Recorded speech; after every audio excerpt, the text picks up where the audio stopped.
Her whispered confession shattered the desert silence like gunfire. "I am broken inside," she breathed, and somewhere in the shadows between the ranch house and the mesa, an Apache warrior's heart stopped beating. The words hung in the air like smoke from a dying campfire, carrying with them the weight of everything they could never say, never touch, never become. She was Margaret Sullivan, wife to the meanest rancher in 3 counties. He was Shadow Walker, enemy to everything her world represented. Yet here they stood, 2 souls bleeding the same crimson truth into the unforgiving night. Love had found them anyway, and it would kill them both. Margaret Sullivan pressed her palm against the kitchen window, watching the sun die behind the distant mountains. The glass was cold against her skin, but not as cold as the emptiness that had taken root in her chest 3 years ago, the day she'd married Thomas Sullivan for his land and his protection rather than love.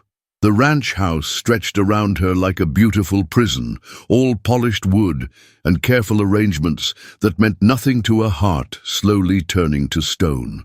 She could hear Thomas in his study, counting money and planning cattle drives, his voice carrying the same mechanical rhythm as everything else in their life together. The sound made her stomach clench with a familiar nausea, the kind that came from swallowing words that wanted to scream. Outside, the desert held its breath in the gathering twilight, and Margaret found herself searching the horizon for something she couldn't name. The Apache raids had been quiet for months now, but Thomas still posted guards and spoke of the savages with the kind of hatred that made her skin crawl. She'd grown up hearing the same stories, the same warnings about the bloodthirsty warriors who swept down from the mountains like demons, yet something in her had always wondered about the other side of those stories, about the people behind the painted faces and war cries. Tonight, that wondering felt like a physical ache, a restlessness that made her want to walk out into the darkness and never come back. The first time she'd seen him, she'd been hanging laundry behind the house, her hands red and raw from the lye soap. A movement in the scrub brush had caught her eye, and there he was, tall and still as the ancient rocks, watching her with eyes that seemed to see straight through to her soul. She should have screamed, should have run for Thomas and his rifle. Instead, she'd stood frozen, a wet sheet clutched to her chest, feeling something inside her chest crack open like an egg. He'd looked at her for what felt like hours, but was probably only seconds, then melted back into the landscape like smoke. That night, she'd lain awake beside her snoring husband, replaying that moment until it burned itself into her memory. Now, 3 months later, she found herself looking for him every day. Not consciously, not with any plan or purpose, but the way a flower turns toward the sun without thinking. She'd started taking longer walks, venturing farther from the house than Thomas would approve of, always with the excuse of gathering herbs or checking the vegetable garden. Sometimes she caught glimpses, a shadow moving between the rocks, the flash of dark hair against red stone, the feeling of being watched by eyes that held no malice. Each sighting left her more restless than before, more aware of the vast emptiness of her days and the hollow echo of her footsteps in the too-quiet house. Thomas had noticed her distraction, commenting with increasing irritation about her moods and her tendency to stare out windows instead of focusing on her duties. Last week, he'd grabbed her wrist hard enough to leave bruises, demanding to know what had gotten into her lately. She'd looked into his pale eyes and seen nothing but ownership, the same look he gave his prize bull or his best horse. The realization had hit her like a physical blow. She was property to him, nothing more, and all her careful smiles and dutiful responses couldn't change that fundamental truth. That night, she'd whispered her first prayer in years, asking God to either fix her heart or stop it from beating entirely. The sound of Thomas's chair scraping against the floor jolted her back to the present, and she quickly moved away from the window, busying herself with preparing his evening coffee. Her hands shook slightly as she measured the grounds, and she pressed her lips together to keep from making any sound that might draw his attention.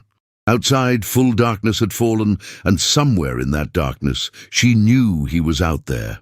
the Apache warrior who had somehow become the focal point of all her unnamed longings. Tonight felt different, charged with possibility and danger in equal measure, and as she carried Thomas's coffee to his study, Margaret Sullivan whispered a prayer that was half plea, half surrender. "Let something happen, anything, before I disappear completely." Shadow Walker crouched in the shelter of the red rocks, his body motionless, but his mind churning like storm clouds. For 3 months he had watched the white woman with the sad eyes, telling himself it was reconnaissance, that he was studying the enemy's weaknesses, but lies tasted bitter on his tongue, and he was tired of swallowing them. The truth was simpler and more dangerous. She had awakened something in him that he'd thought died with his wife and children 2 winters ago, when the soldiers came to their winter camp with fire and bullets.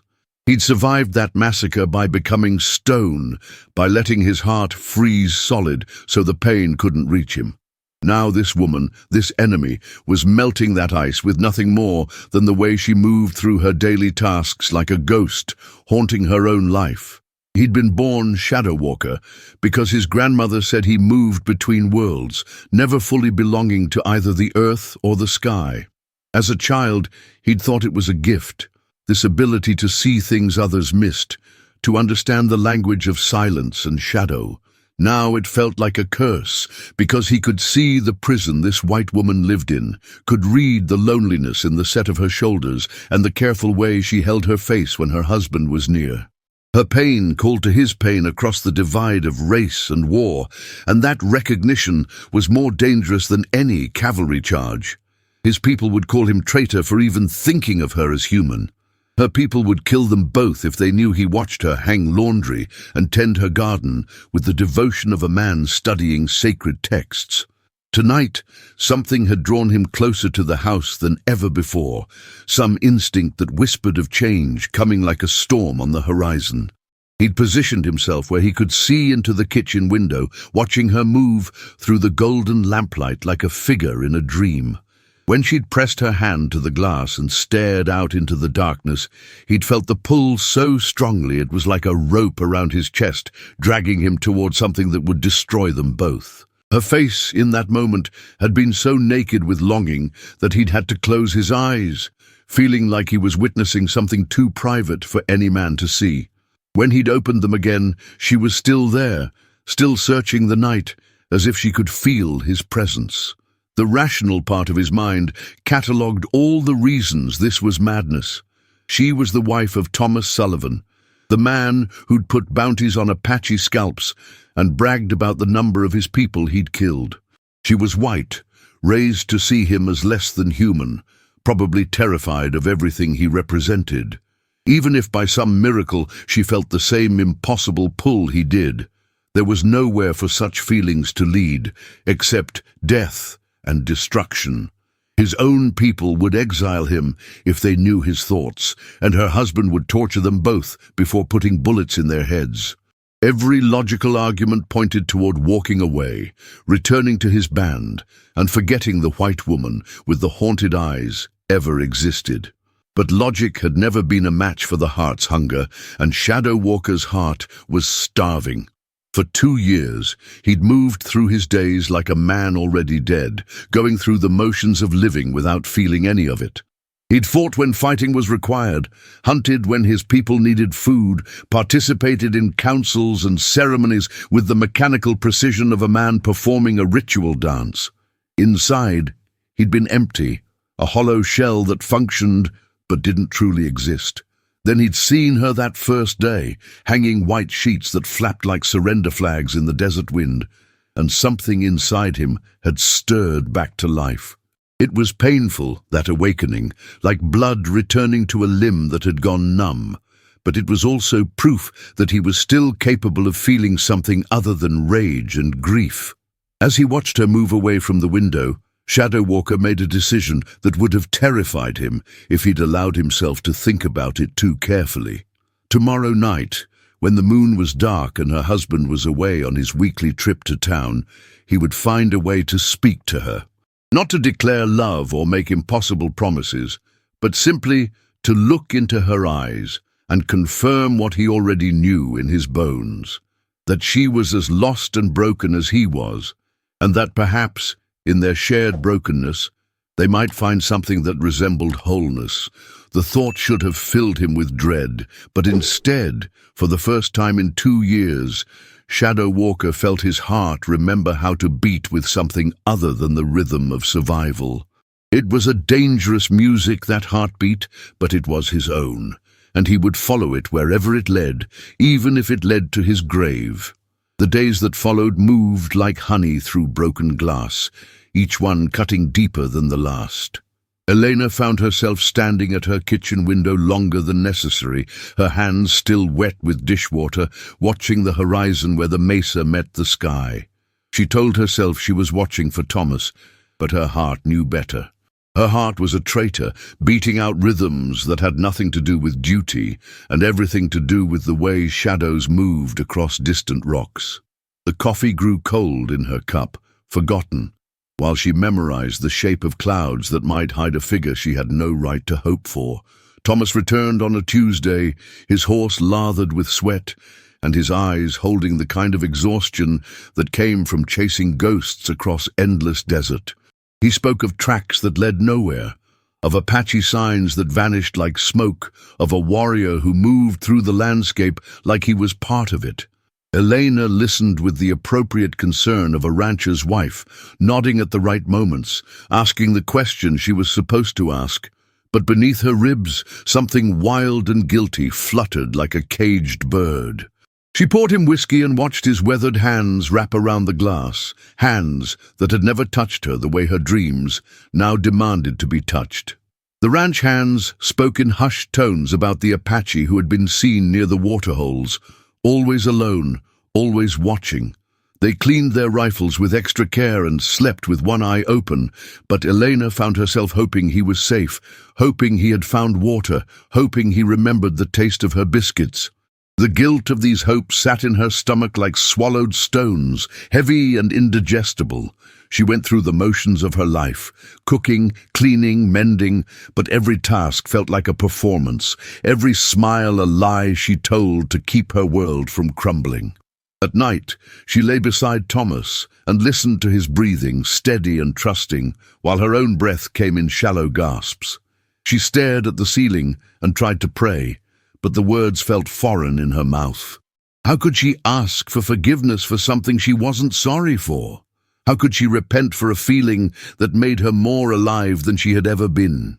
The darkness pressed down on her like a judgment, and she wondered if this was how it felt to lose your soul. Not all at once, but piece by piece, breath by stolen breath.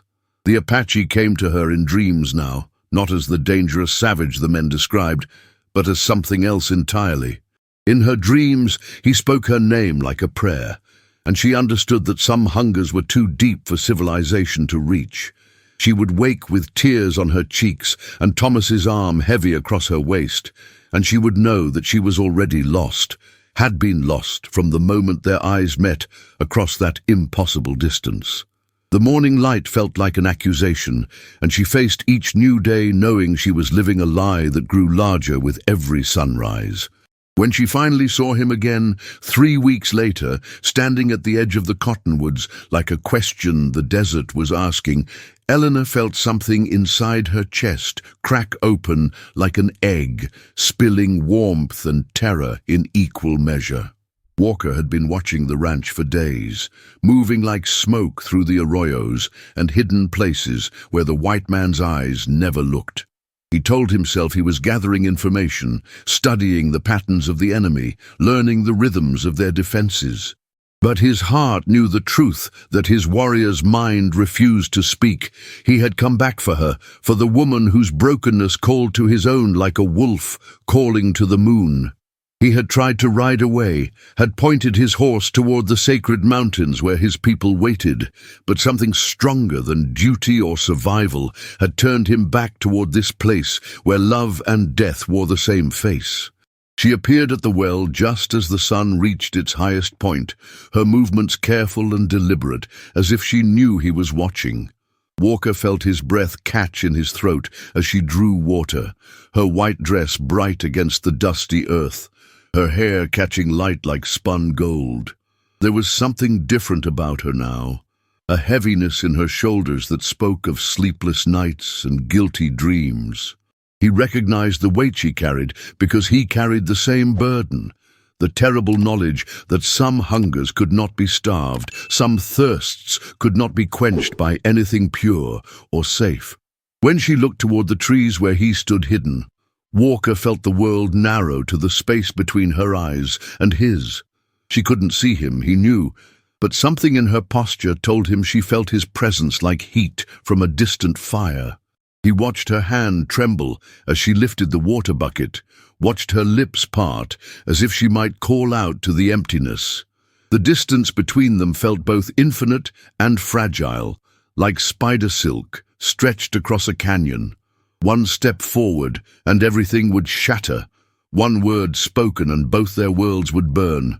The sound of approaching horses broke the spell, and Walker melted back into the shadows as 3 ranch hands rode into the yard. He watched Elena compose herself, watched her become the rancher's wife again, all proper smiles and careful words. But he had seen beneath the mask now, had glimpsed the wild thing that lived behind her civilized facade. It was the same wild thing that lived in him, the part that remembered when the world was younger and love was not a crime punishable by death, the part that knew some connections transcended the boundaries men drew on maps and in their hearts. That night, Walker made camp in a hidden canyon 5 miles from the ranch, but he might as well have been sleeping on her doorstep for all the peace it brought him. He stared up at the stars and tried to remember the teachings of his grandfather, tried to find wisdom in the old stories about warriors who loved unwisely. But the stars offered no counsel, only the cold comfort of their distant light. He thought about the woman lying in her bed, probably staring at the same stars, probably fighting the same impossible battle between what was right and what was real. The coyotes sang their lonesome songs in the darkness, and Walker understood their language now. It was the language of creatures caught between worlds, belonging fully to neither, finding solace only in the spaces between. He closed his eyes and let their voices wash over him, knowing that tomorrow he would have to choose between the warrior he had always been and the man she was teaching him to become. The choice felt like dying, but perhaps some deaths were necessary for the soul to be born. When dawn came, painting the canyon walls the color of old blood, Walker knew he could not leave without speaking to her, without letting her know that her brokenness had found its match in his. Elena had been carrying water to the vegetable garden when she saw him step out from behind the barn, as if he had materialized from her own desperate imaginings. The bucket slipped from her hands, water spreading dark across the thirsty earth, and for a moment that stretched like eternity, they simply looked at each other across the space that separated their worlds. He was smaller than she had remembered, more human, but his eyes held the same depth that had haunted her dreams. There was something different about him now, a gentleness that made him seem less like a warrior and more like a man carrying wounds that matched her own. "I should scream," she whispered, but the words came out like a prayer instead of a threat. Her hands hung useless at her sides, and she felt rooted to the spot like one of the old cottonwoods, unable to move toward him or away. The rational part of her mind catalogued all the reasons this was madness. Thomas could return at any moment. The ranch hands were never far away. Discovery would mean death for both of them. But her heart had moved beyond reason into territory where only truth mattered, and the truth was that she had been waiting for this moment since the day he rode away.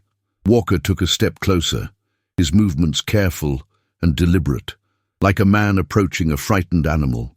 "You are broken," he said, and his voice was softer than she had imagined, carrying an accent that made the English words sound like music. "I see it in the way you stand, the way you look at the horizon. I know this brokenness because it lives in me too."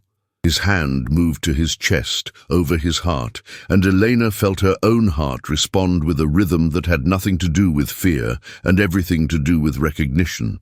"We cannot," she breathed, but even as she spoke the words, she was moving toward him, drawn by something stronger than wisdom or self-preservation. The space between them shrank with each step, and Eleanor felt like she was walking toward the edge of a cliff, knowing she would fall but unable to stop herself. "My husband, your people, they would kill us both."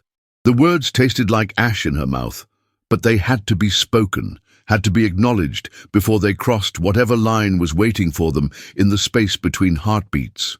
"I know," Walker said, and his voice carried the weight of a man who had already counted the cost and found it acceptable.